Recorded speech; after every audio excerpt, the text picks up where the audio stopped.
গরম হয়ে গেছে, মাছের মাথাটা এবার ভেজে নেব।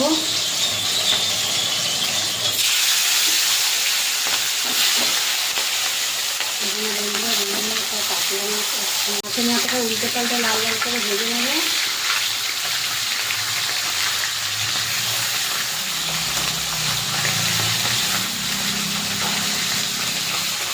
ভাজা হয়ে গেছে, তুলে নেব।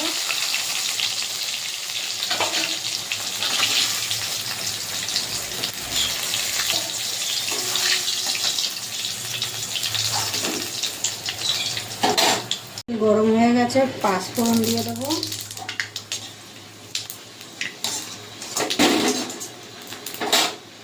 একটা তেজপাতা ছিঁড়ে মাঝখান দিয়ে ছিঁড়ে নিয়েছি, ওটা দিয়ে দেবো।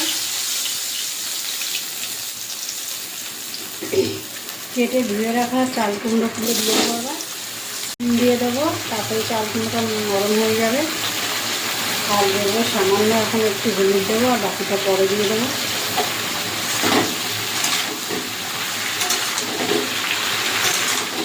এটা ঢাকা চাপা দিয়ে আমি আস্তে আস্তে এটা আমি ভেজে নেব। যখন মজে যাবে তখন আমি এখানে জিরে বাটা দিয়ে দেবো।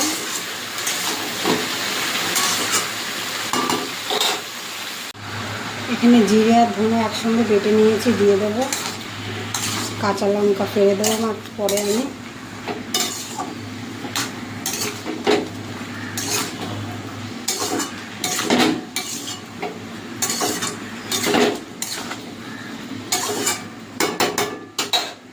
দুটো কাঁচা লঙ্কা আমি যে আদা বাটা করে নিয়েছি দিয়ে দেবো।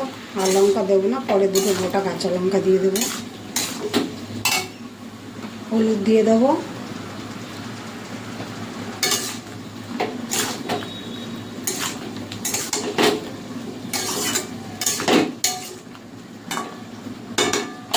এবার চাপা দিয়ে দেবো।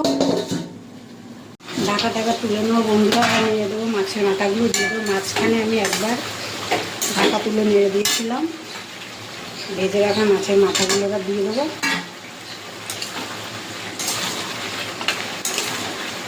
চাল কুমড়ো মজে গেছে।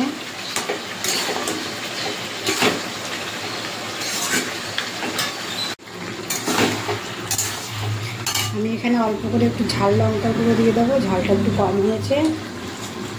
আর দিয়ে দেব সামান্য একটু এই যে কয়েক দানা চিনি।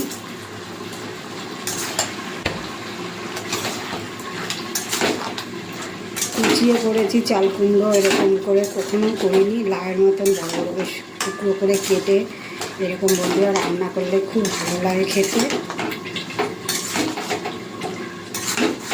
লাউ আমরা কুচিয়েই করি, বেশিরভাগটা কুচিয়ে করি, এবং বড় বড় টুকরো করে করা হয় না। আজকে করেছি বন্ধুরা, খেতে এত টেস্টি হয়েছে না।